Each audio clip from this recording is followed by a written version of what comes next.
Hello everyone, स्वागत है आपका हमारे एएस कोचिंग सेंटर में। अगर आपका सब्जेक्ट होम साइंस है और आप होम साइंस सब्जेक्ट से किसी भी एग्ज़ाम की तैयारी कर रहे हैं तो मेरे चैनल पे जितने भी वीडियो हैं वो सारे ही आपके लिए काफ़ी हेल्पफुल होंगे। आज का हमारा प्रैक्टिस सेट नंबर 41 है। अभी तक हमने 40 प्रैक्टिस सेट कर रखा है, कंप्लीट कर रखा है और बहुत से टॉपिक पे हमने क्लासेस भी ऑलरेडी कर रखी है। और ये तो काउंट वाला प्रैक्टिस सेट हो गया, बिना काउंट किए हुए ऐसे भी बहुत सारे ऐसे प्रैक्टिस सेट है, क्विक रिवीजन है, वन लाइनर वीडियो है। आप चाहें तो उसे जाके देख सकते हैं। क्विक रिवीजन और वन लाइनर में आप जाके रिवाइज कर सकते हैं, क्योंकि जो भी अभी तक क्वेश्चन प्रैक्टिस में कराए गए उन सारे को क्यूज रिवीजन में डाले गए हैं। वन लाइनर है वो। तो अगर ये वीडियो आपको अच्छा लगे तो लाइक शेयर सब्सक्राइब ज़रूर कीजिएगा, क्योंकि आपका एक लाइक, एक शेयर, एक सब्सक्राइब मुझे मोटिवेट करता है। तो मुझे मोटिवेट करते रहिए ताकि मैं ऐसे ही वीडियो बनाती रहूँ। तो चलिए आते हैं आज के अपने पहले क्वेश्चन पे। आज का हमारा पहला क्वेश्चन है कि ORS पे बनाने के लिए किसके साथ मिलाना चाहिए। तो दूध के साथ, सूप के साथ, जूस के साथ या फिर पानी के साथ। यहाँ सिंपली आपसे ये पूछ रहा है कि ORS का घोल का निर्माण कैसे किया जाता है। यहाँ पे जो घोल का निर्माण किया जाता है उसमें से कोई एक मटेरियल है जो यहाँ पे दे रखा है। तो ORS घोल का निर्माण पानी, नमक और चीनी से किया जाता है। तो चूँकि पानी यहाँ पे दे रखा है तो ऑप्शन डी सही हो जाएगा। ORS घोल का निर्माण पानी, चीनी और नमक को मिला के किया जाता है। ORS घोल कब दिया जाता है तो निर्जलीकरण की अवस्था में, या फिर ज़्यादा उल्टी, दस्त ये सारे होते हैं तो वैसी स्थिति में शरीर के अंदर जो पानी की कमी होती है उसे फुलफिल करने के लिए ORS का घोल रेडी करके दिया जाता है। चलिए आते हैं हम अपने नेक्स्ट क्वेश्चन पे। नेक्स्ट क्वेश्चन है हमारा कि निम्न में से कौन जल तथा खाद्य पदार्थों द्वारा संवहित रोग है। तो तपेदिक, खसरा, हैजा या फिर डिप्थीरिया। तो आई थिंक कि इस टाइप के क्वेश्चन मैंने ऑलरेडी बहुत बार करा रखा है, तो ऐसे क्वेश्चन करने में आपको काफ़ी दिक्कतें नहीं आ रही होंगी। तो जल और खाद्य पदार्थों द्वारा संवहित रोग कौन सा है तो वो हो जाएगा ऑप्शन नंबर सी, हैजा। और तपेदिक को क्या कहते हैं, क्षय रोग, राजलक्ष्मा रोग, ये सारे ही तपेदिक के नाम है। इसके लिए कौन से टीके लगाए जाते हैं तो BCG के टीके लगाए जाते हैं। कब लगाए जाते हैं तो जन्म के तुरंत बाद लगाए जाते हैं। ये है खसरा के लिए कब टीका लगाया जाता है तो 9 मंथ बाद लगाया जाता है। और हैजा के जीवाणु का नाम क्या है इसे आप कमेंट बॉक्स में बता सकते हैं। नेक्स्ट क्वेश्चन पे आते हैं। और डिप्थीरिया के लिए कौन से टीके लगाए जाते हैं तो DPT का। नेक्स्ट क्वेश्चन पे आते हैं। नेक्स्ट क्वेश्चन है हमारा कि कुकुर खांसी से बचाव के लिए कौन सा टीका लगाया जाता है। तो कुकुर खांसी के बचाव के लिए कौन सा टीका लगाया जाता है, BCG, DPT, पोलियो या फिर टेटनस। तो कुकुर खांसी से बचाव के लिए कौन सा टीका लगाया जाता है, BCG का अभी हमने देखा कि क्षय रोग से लगाया जाता है। क्षय रोग की बीमारी में BCG का टीका लगाया जाता है, उसे हम TB भी बोलते हैं। और पोलियो, टिटनेस एंड DPT, इन तीनों में से कौन सा हो जाएगा तो कुकुर खांसी के लिए DPT का टीका लगाया जाता है। DPT का टीका 3 बीमारियों के लिए लगाया जाता है। अभी हमने इसे पहले एक ऑप्शन में देखा था। DPT का टीका, कुकुर खांसी में भी DPT का टीका और टिटनेस के लिए भी DPT का टीका लगाया जाता है। चलिए आते हैं नेक्स्ट क्वेश्चन पे। नेक्स्ट क्वेश्चन है कि अंड ग्रंथि अंड ग्रंथि कहा जाता है तो किसे कहा जाता है, वृषण को, शुक्राशय को, अधिवृषण को, किसे कहा जाता है अंड ग्रंथि। तो अंड ग्रंथि ऑप्शन नंबर डी सही हो जाएगा। अधिवृषण को अंड ग्रंथि भी कहा जाता है, ऑप्शन डी सही हो जाएगा। आते हैं नेक्स्ट क्वेश्चन पे। शीघ्र नष्ट होने वाला खाद्य पदार्थ है तो इसमें से कौन सा ऐसा खाद्य पदार्थ है जो कि शीघ्र नष्ट हो जाता है। दूध है, चना है, मैदा है या फिर चावल है। तो चावल बिना बने तो ख़राब होगा नहीं, इसे आप लोग ऑलरेडी जानते होंगे। इसे 1-1 साल के लिए लोग स्टोर करके रखते हैं। मैदा भी उतनी जल्दी ख़राब नहीं होता है, चना भी नहीं होगा, सबसे पहले दूध ख़राब होगा। अगर आप इसे बॉयल सही टाइम से नहीं किए तो ये बहुत जल्दी फट जाएगा। आते हैं नेक्स्ट क्वेश्चन पे। नेक्स्ट क्वेश्चन है कि एक गर्भवती स्त्री को कैलोरी की कितनी आवश्यकता होती है तो 1000 कैलोरी प्रतिदिन, 2000 कैलोरी प्रतिदिन, 2200 से 2800 कैलोरी प्रतिदिन या फिर इनमें से कोई नहीं। तो एक गर्भवती स्त्री को 2200 से 2800 कैलोरी प्रतिदिन आवश्यकता होती है, ऑप्शन सी सही हो जाएगा। आते हैं नेक्स्ट क्वेश्चन पे।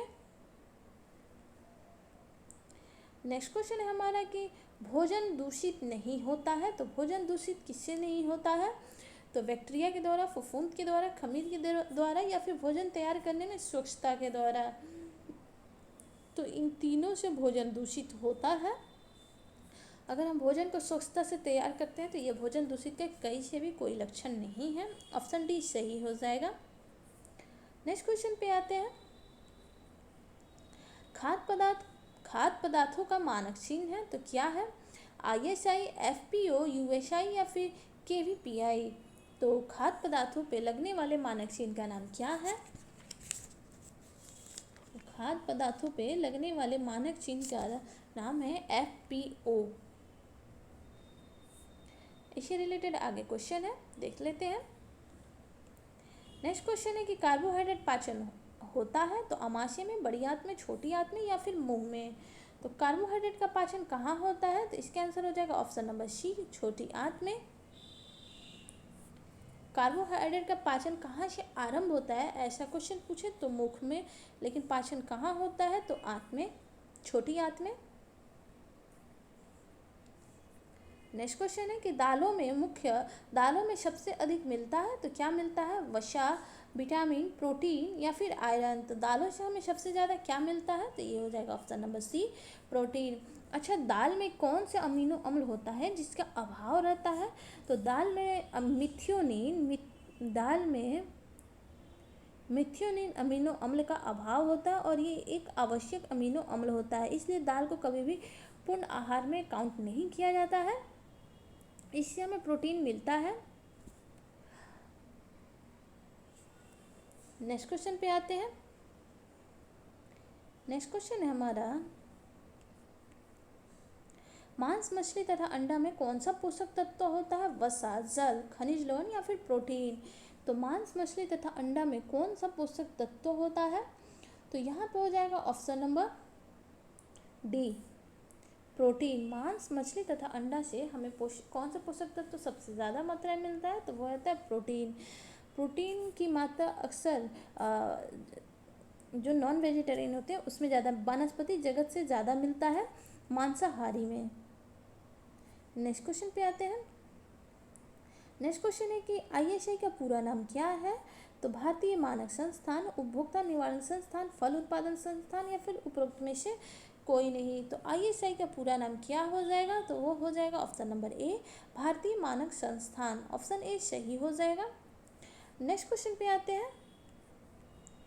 नेक्स्ट क्वेश्चन है कि किस अवस्था को तूफान तथा तनाव की अवस्था कहा गया है? तो शैशवावस्था, बाल्यावस्था, किशोरावस्था या फिर युवावस्था। यहाँ पे दो ऑप्शन दिए गए हैं, दोनों ही कन्फ्यूजन वाले हैं। तो किस अवस्था को तूफान तथा तनाव की अवस्था कहा गया है? हालांकि यहाँ पे आंसर युवावस्था दिया गया है, लेकिन स्टेनले हॉल ने किशोरावस्था को तनाव एवं तूफान की अवस्था कहा और ये पूर्व किशोरावस्था की एज को युवावस्था कहते हैं। तो ये दोनों ऑप्शन हो सकते हैं। फिलहाल हम युवावस्था को लेके चलते हैं। नेक्स्ट क्वेश्चन पे आते हैं। नेक्स्ट क्वेश्चन है, वही क्वेश्चन है, युवावस्था को लेके चलेंगे। नेक्स्ट क्वेश्चन है कि गर्भावस्था की अवधि कितने दिनों की होती है? तो 280 दिन की, 180 दिन की, 160 दिन की या फिर 140 दिन की। तो गर्भावस्था की अवधि 280 दिन की होती है। अगर दिन में पूछे तो 280 दिन की, सप्ताह में पूछे तो 37 सप्ताह, 37 से 40 के बीच में अगर कोई भी ऑप्शन दे रखा हो तो हम उसे टिक कर देंगे। सप्ताह में पूछे तो 37 सप्ताह, दिन में पूछे तो 280 दिन, माह में पूछे तो 9 माह और चंद्रमास में भी पूछता है। तो चंद्रमास में पूछे तो वहाँ पे हम 10 माह लगाएंगे, 10 माह। और एक चंद्रमास कितने दिनों की होती है? तो वो एक चंद्रमास 28 दिनों की एक चंद्रमास होती है, ये भी हम याद रखेंगे। हाँ, तो यहाँ पे कितने क्वेश्चन कलेक्ट हुए? गर्भावस्था की अवधि दिन में 280 दिन, सप्ताह में 37 से 40 सप्ताह, माह में 9 माह, चंद्रमास 10 माह का और चंद्रमास 1 माह का कितना दिन होता है? तो 28 दिन का होता है। चलिए आते हैं नेक्स्ट क्वेश्चन पे। नेक्स्ट क्वेश्चन है कि संपूर्ण धुलाई क्रिया के अंतर्गत कौन सा शामिल नहीं है? तो दाग धब्बे छुड़ाना, सुखाना, धुलाई एवं सुखाना, इस्त्री करना। तो संपूर्ण धुलाई क्रिया के अंतर्गत कौन सा शामिल नहीं है? यहाँ पे सिंपली धुलाई पूछ रहा है, तो जाहिर सी बात है इस्त्री हम धुलाई करने के बाद ही करते हैं, धुलाई हम कपड़े को सुखाने के बाद करते हैं और ये सारे संपूर्ण धुलाई के अंतर्गत आ जाएंगे। नेक्स्ट पे आते हैं। नेक्स्ट है कि सूती वस्त्रों में किसका कलफ लगाया जाता है? तो गोंद का, नील का, सब्जी का या फिर अरारोट का। तो सूती कपड़ों में किसका कलफ लगाया जाता है? तो यहाँ पे अरारोट का कलफ लगाया जाता है। ऑप्शन डी सही हो जाएगा। नेक्स्ट क्वेश्चन पे आते हैं। इनमें से किस हार्मोन के कम स्राव से पुरुष में पुरुषत्व की कमी हो जाती है? तो एस्ट्रोजन, प्रोजेस्टेरॉन, एंड्रोजन या फिर इनमें से कोई नहीं। तो कौन से हार्मोन के कम स्राव से पुरुष में पुरुषत्व की कमी आ जाती है? तो वो होता है option number C, androgen. Androgen C सही हो जाएगा हमारा ऑप्शन। आते हैं नेक्स्ट क्वेश्चन पे। नेक्स्ट क्वेश्चन है हमारा कि परिवार के दैनिक आहार को कितने भागों में बांटा गया है? तो 2, 3, 4 या फिर 5। तो परिवार के दैनिक आहार को 4 भागों में बांटा गया है। ऑप्शन सी सही हो जाएगा। नेक्स्ट क्वेश्चन पे आते हैं। नेक्स्ट क्वेश्चन है हमारा कि लार में रहता है, तो लार में कौन सा एंजाइम पाया जाता है? कार्बोहाइड्रेट, टाइलिन, प्रोटीन या फिर इनमें से कोई नहीं। तो लार में टाइलिन नामक एंजाइम पाया जाता है। ऑप्शन नंबर 20 सही हो जाएगा। नेक्स्ट क्वेश्चन पे आते हैं। नेक्स्ट क्वेश्चन है कि बांध और कृषि संगठन, जिसे हम FO के नाम से भी जानते हैं, की स्थापना कब की गई थी? 1945 में, 1955 ईस्वी में, 1965 ईस्वी में या फिर 1951 ईस्वी में?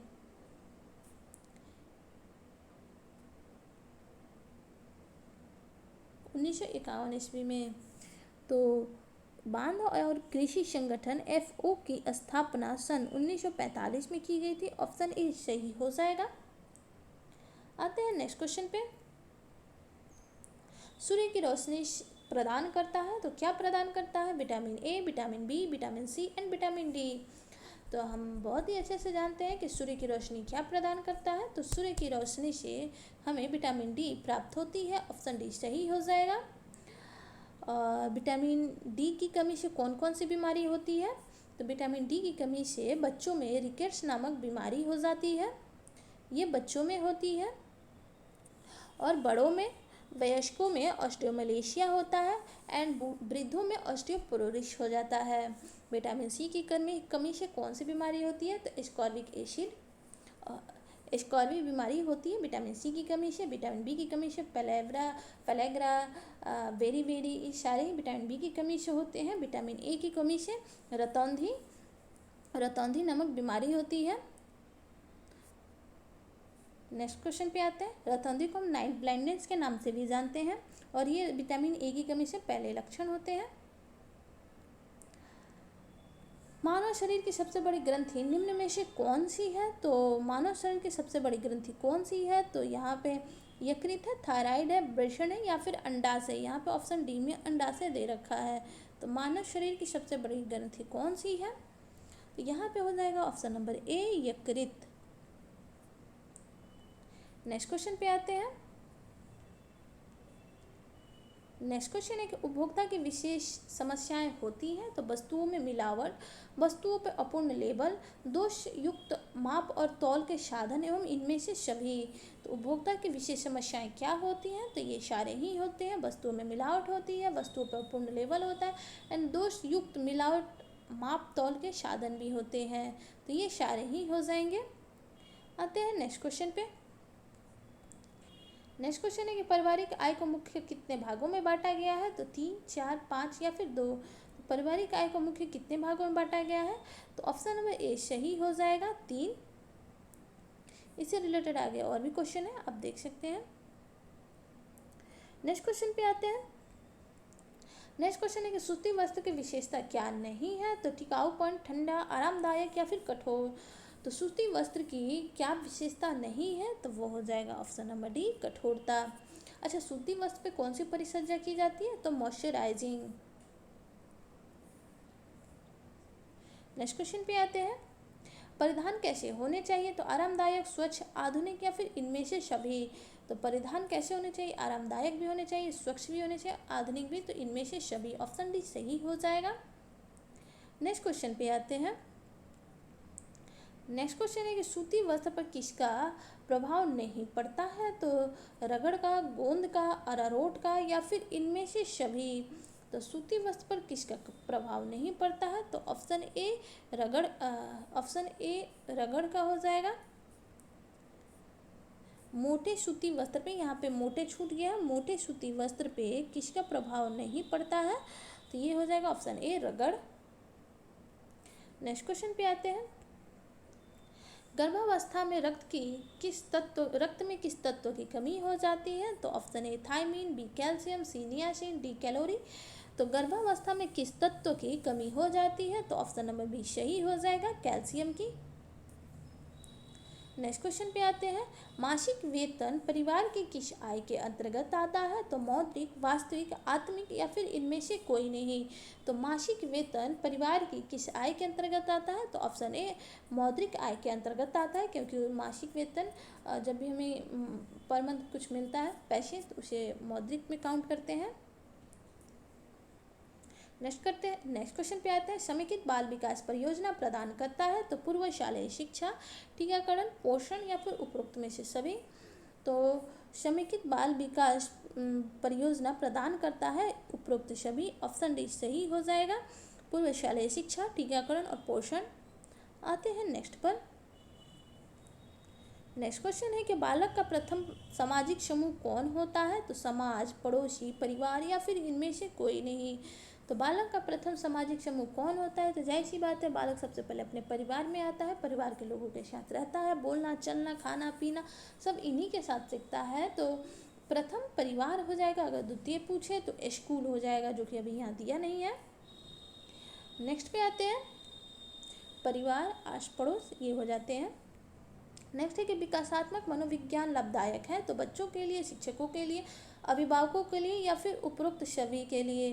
तो विकासात्मक मनोविज्ञान लाभदायक होते हैं, तो उपरोक्त सभी के लिए, ऑप्शन डी सही हो जाएगा, बच्चों के लिए भी, शिक्षकों के लिए भी और अभिभावकों के लिए भी। आते हैं नेक्स्ट क्वेश्चन पे,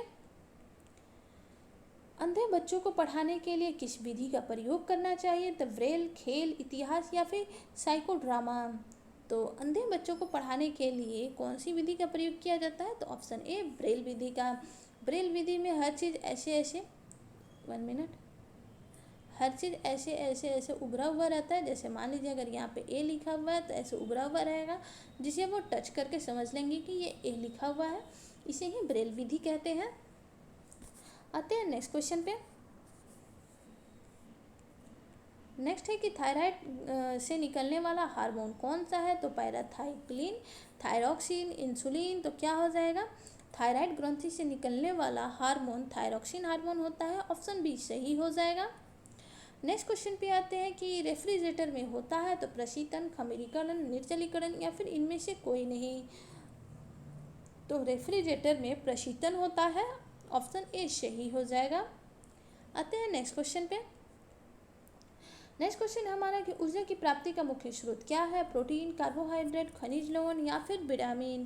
तो ऊर्जा की प्राप्ति का मुख्य स्रोत क्या है? तो ऑप्शन बी कार्बोहाइड्रेट हो जाएगा। एक इंडियन प्लेट में कार्बोहाइड्रेट की मात्रा कितनी होती है? तो एक इंडियन प्लेट में कार्बोहाइड्रेट की मात्रा 60 से 65% होती है, 60 से 65% होती है। नेक्स्ट क्वेश्चन पे आते हैं, सुरक्षात्मक पौष्टिक तत्व है? तो भोजन, कार्बोहाइड्रेट, वसा या फिर विटामिन एवं खनिज लवण। तो सुरक्षात्मक पोषक तत्वों के अंतर्गत कौन से आ जाएंगे? तो ऑप्शन नंबर डी विटामिन एवं खनिज लवण। विटामिन एवं खनिज लवण सुरक्षात्मक पोषक तत्वों के अंतर्गत आ जाएंगे। कार्बोहाइड्रेट एवं वसा ऊर्जा पोषक तत्वों के अंतर्गत आ जाएंगे, इससे हमें ऊर्जा मिलती है। कार्बोहाइड्रेट से हमें 4.2 ग्राम ऊर्जा मिलती है, वसा से हमें 9.2 ग्राम ऊर्जा मिलती है। सबसे ज़्यादा ऊर्जा हमें वसा से मिलती है। नेक्स्ट क्वेश्चन पे आते हैं। नेक्स्ट क्वेश्चन है हमारा कि वयस्कों में प्रोटीन की आवश्यकता शरीर भार के प्रति किग्रा पर कितना होता है? तो वयस्कों में प्रोटीन की आवश्यकता शरीर भार के प्रति किग्रा पर कितना होता है? जैसे कि ये RDA 2010 के अनुसार बता रहा है 1 ग्राम, लेकिन RDA 2020 के अनुसार अगर आपका वेट 1 kg है तो आपको प्रोटीन की आवश्यकता पड़ेगी 0.83 ग्राम। ओके, ये आंसर सही हो जाएगा। चलिए आते हैं नेक्स्ट पे। नेक्स्ट क्वेश्चन है कि किस विटामिन की कमी से बच्चों में अंगों की अस्थियां मुड़ जाती हैं? तो किस विटामिन की कमी से, जैसे कि इस क्वेश्चन के आंसर मैंने आपको बहुत पहले ही बता रखा है, किस विटामिन की कमी से बच्चों में अंगों की, किस विटामिन की कमी से बच्चों के अंग की अस्थियां जो होती हैं वो मुड़ जाती हैं? Vitamin A, vitamin B, vitamin C and vitamin D. तो वो हो जाएगा option number D, vitamin D की कमी से। विटामिन डी की कमी से बच्चों में रिकेट्स हो जाता है और उनकी हड्डियां कमज़ोर हो जाती हैं। नेक्स्ट पे आते हैं। और विटामिन ए की कमी से रतौंधी होता है, विटामिन बी की कमी से बेरी पेलेग्रा, सी की कमी से स्कॉर्बी। नेक्स्ट पे आते हैं। नेक्स्ट है कि निम्न में से किस बर्तन में खाद्य पदार्थ को अधिक समय तक रखने पर विषाक्त उत्पन्न हो जाते हैं? तो स्टील, तांबा, शीशा या फिर लोहा। तो वो हो जाएगा ऑप्शन नंबर ए, स्टील के बर्तन में अगर हम खाद्य पदार्थों को ज़्यादा समय तक रखते हैं तो उसमें विषाक्त उत्पन्न हो जाते हैं, जिससे कि भोज्य पदार्थ खराब हो जाते हैं। निम्न में से कौन कुपोषण का कारण है? निम्न में से कौन कुपोषण का कारण है? निम्न में से कौन कुपोषण का कारण है? निर्धनता, पौष्टिक भोजन की कमी, अज्ञानता या फिर इनमें से कोई नहीं। तो निम्न में से कौन कुपोषण का कारण है? तो ये हो जाएगा ऑप्शन नंबर डी, इनमें से सभी। निर्धनता भी हो जाएगा, पौष्टिक भोजन तत्व की कमी हो जाएगा, अज्ञानता की कमी भी हो जाएगा। नेक्स्ट क्वेश्चन पे आते हैं। नेक्स्ट क्वेश्चन है, परिधान के उपयोग के बाद किस गतिविधि की आवश्यकता तुरंत होती है? तो अगर आप किसी कपड़े का इस्तेमाल कर लेते हैं तो करने के बाद कौन सी कार्य सबसे पहले आप करेंगे? तो मरम्मत करेंगे उसकी, आयरन करेंगे उसको, धब्बे छुड़ाएंगे उस पे से, या फिर उसको हवा में डाल देंगे, हवा लगने के लिए। तो यहाँ पे हो जाएगा ऑप्शन नंबर डी, हवा में उसे डाल देंगे। वो फटा है नहीं कि हम मरम्मत करेंगे, धुला है नहीं कि प्रेस करेंगे, दाग धब्बे लगे नहीं है कि हम उसे छुड़ाएंगे। नेक्स्ट पे आते हैं। नेक्स्ट है कि जल प्रदूषण के कारणों के लिए मुख्य रूप से निम्नलिखित में से कौन जिम्मेदार है? तो कौन जिम्मेदार है? वन रोपण, तेल रिफाइनरी, कागज का कारखाना, बी और सी दोनों। तो क्या हो जाएगा? जल प्रदूषण के कारणों के लिए मुख्य रूप से निम्नलिखित में से कौन जिम्मेदार है? तो यहाँ पे हो जाएगा ऑप्शन नंबर डी सही, बी और सी दोनों, तेल रिफाइन एवं कागज का कारखाना। नेक्स्ट क्वेश्चन पे आते हैं। नेक्स्ट है कि शरीर में मुख्य अंतःस्रावी ग्रंथियों की संख्या कितनी होती है? तो यहाँ पे ऑप्शन है 6, 7, 8 या फिर 10। तो शरीर में मुख्य रूप से अंतःस्रावी ग्रंथियों की संख्या 8 होती है। नेक्स्ट क्वेश्चन पे आते हैं। नेक्स्ट क्वेश्चन है हमारा कि 2 वर्ष से 6 वर्ष तक की आयु को कहते हैं। तो 2 वर्ष से 6 वर्ष की आयु को क्या कहते हैं? बाल्यावस्था, शैशवावस्था, किशोरावस्था या फिर प्रौढ़ावस्था। तो दो वर्ष से 6 वर्ष तक की आयु को क्या कहते हैं? तो उसे हम बाल्यावस्था कहते हैं। नेक्स्ट क्वेश्चन पे आते हैं। नेक्स्ट क्वेश्चन है कि आईसीडीएस कार्य करती है तो पुरुषों के लिए, पशुओं के लिए, पक्षियों के लिए या फिर बच्चों एवं महिलाओं के लिए? तो आईसीडीएस कार्य करती है बच्चों एवं महिलाओं के लिए, ऑप्शन डी सही हो जाएगा। आते हैं नेक्स्ट क्वेश्चन पे। आंतरिक सज्जा अभिव्यक्ति है तो रुचि, कौशल या फिर धन के सदुपयोग या फिर इनमें से सभी। तो आंतरिक सज्जा कैसी अभिव्यक्ति है? तो ये हो जाएगा ऑप्शन नंबर डी, इनमें से सभी। नेक्स्ट पे आते हैं। नेक्स्ट है कि प्रत्येक परिवार अपने सुरक्षित भविष्य के लिए क्या करता है? बचत करता है, व्यय करता है, बजट करता है या फिर इनमें से कोई नहीं। तो सिंपली यहाँ पे बचत आंसर सही हो जाएगा। नेक्स्ट क्वेश्चन पे आते हैं। किण्वन की क्रिया में भाग लेते हैं फफूंदी, खमीर, जीवाणु या फिर एंजाइम। तो किण्वन की क्रिया में कौन भाग लेते हैं? तो ऑप्शन बी सही हो जाएगा, खमीरीकरण। नेक्स्ट क्वेश्चन पे आते हैं कि उपभोक्ता के अधिकार इनमें से कौन से नहीं है? तो चयन के अधिकार, क्षतिपूर्ति के अधिकार, दुकान में रेड करवाने का अधिकार या फिर शिकायत दर्ज करवाने का अधिकार। तो उपभोक्ता के अधिकार कौन से नहीं है? तो ऑप्शन सी सही हो जाएगा, दुकान पे रेड करवाने का अधिकार। नेक्स्ट क्वेश्चन पे आते हैं। नेक्स्ट क्वेश्चन है, यहाँ पे एफ होगा,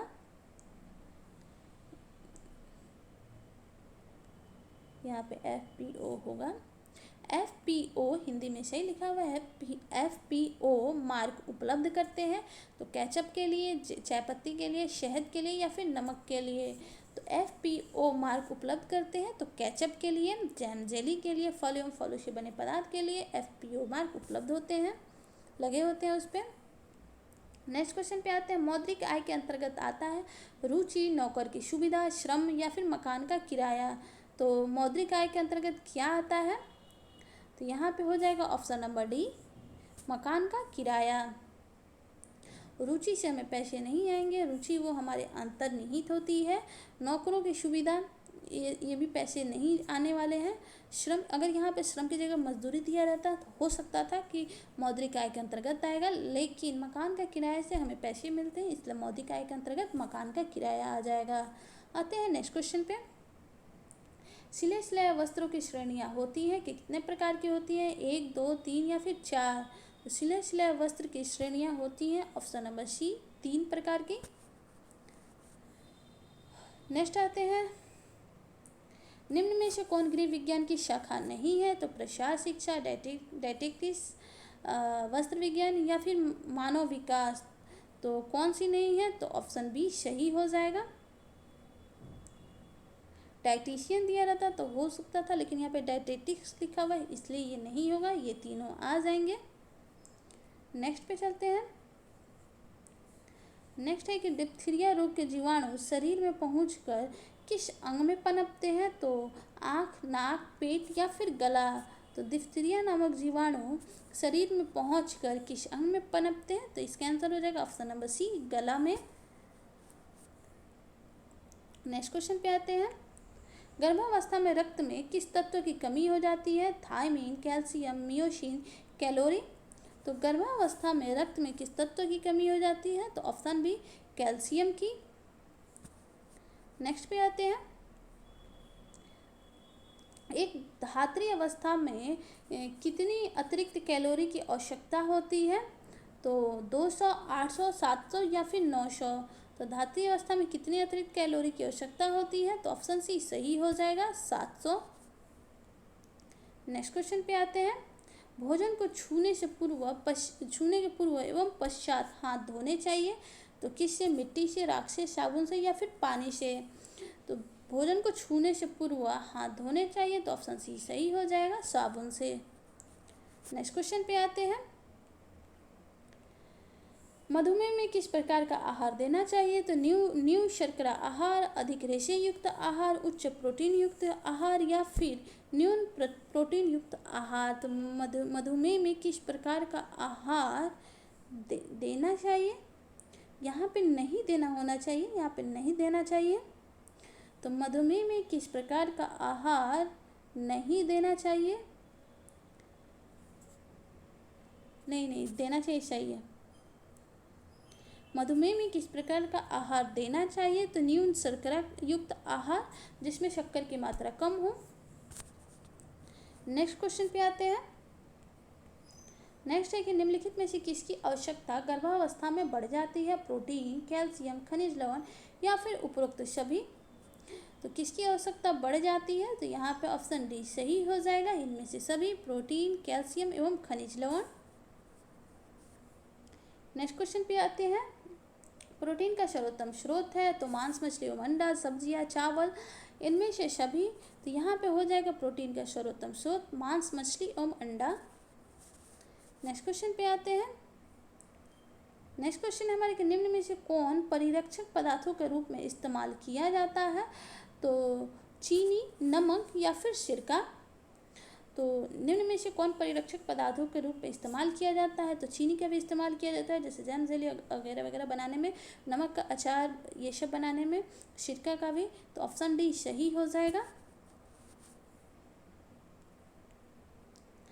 विटामिन बी की कमी से बच्चों को कौन सा रोग होता है?